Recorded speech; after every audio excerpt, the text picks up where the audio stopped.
नमस्कार, कैसे हैं आप सब? दोस्तों मैं फिर से आ गई आपके लिए एक नई कहानी लेकर। आज की इस कहानी का नाम है गरीब समोसे वाला।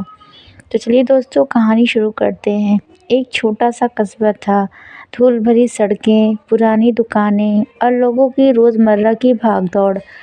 उसी कस्बे के कोने में एक टूटी-फूटी सी गाड़ी पर समोसे बेचने वाला लड़का बैठा करता था।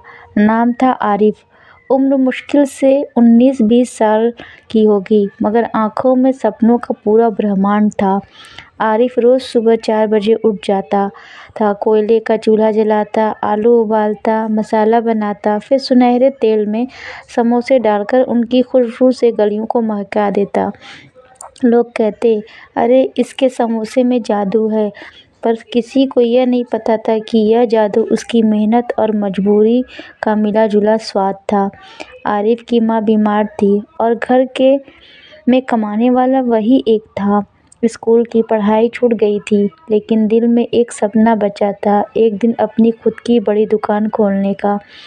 हर दिन कुछ नया होता, कभी बच्चे उसकी गाड़ी के पास आकर हँसते, कभी बुजुर्ग दुआएं देते, कभी ग्राहक पैसे कम दे जाते, मगर वो मुस्कुराकर कह देता, कोई बात नहीं साहब।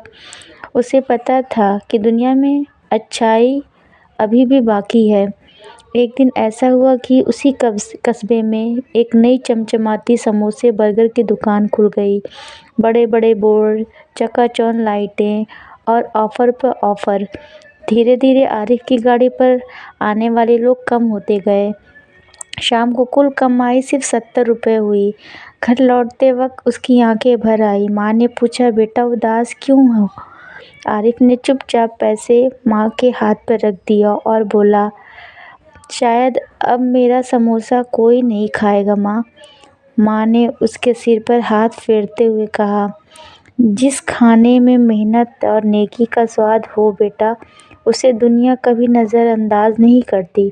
अगले दिन सुबह वह हिम्मत करके फिर गाड़ी लेकर निकला, लेकिन इस बार कुछ अलग हुआ। कस्बे के स्कूल के एक टीचर ने उसकी गाड़ी से समोसा खाया, फिर बोले, बेटा यह स्वाद कहीं नहीं मिलता, क्या तुम स्कूल के लंच में रोज़ समोसे दे सकते हो? आरिफ की सांस अटक गई। साहब मैं रोज़?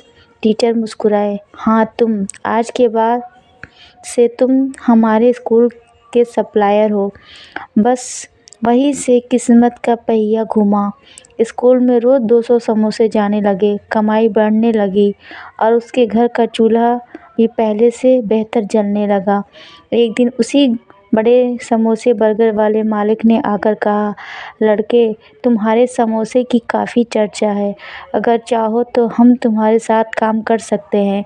आरिफ ने विनम्रता से मुस्कुराकर कहा, साहब अभी तो मैं अपनी माँ का सपना पूरा कर रहा हूँ, मुझे अपनी दुकान खोलनी है। कुछ ही महीनों बाद उसने अपने घर के पास एक छोटी दुकान ले ली। बोर्ड पर लिखा था, माँ के हाथों वाला असली स्वाद, आरिफ समोसे वाला। लोग दूर-दूर से आने लगे। अब सिर्फ समोसे नहीं बेचता था, लोगों के दिलों में उम्मीद, मेहनत और संघर्ष का स्वाद परोसता था। आखिर में वह अपनी माँ के सपने खड़ा होकर बोला, माँ आज आपका सपना पूरा हुआ। यह दुकान सिर्फ मेरी नहीं हमारी है। माँ की आंखों में आंसू बह निकले। बेटा तूने साबित कर दिया कि हालात चाहे कैसे भी हो, मेहनत की खुशबू को कोई नहीं रोक सकता। और इसी तरह एक गरीब समोसे वाला अपने सपनों को तेल की कढ़ाई में नहीं, मेहनत की आग में तला और दुनिया को बता दिया कि छोटे सपनों का स्वाद भी बहुत बड़ा होता है। दोस्तों आपको हमारी ये कहानी कैसी लगी हमें कमेंट करके ज़रूर बताएं और हमारे चैनल को लाइक और सब्सक्राइब भी करें। मैं फिर से आपके लिए एक नई कहानी लेकर आऊँगी। धन्यवाद दोस्तों।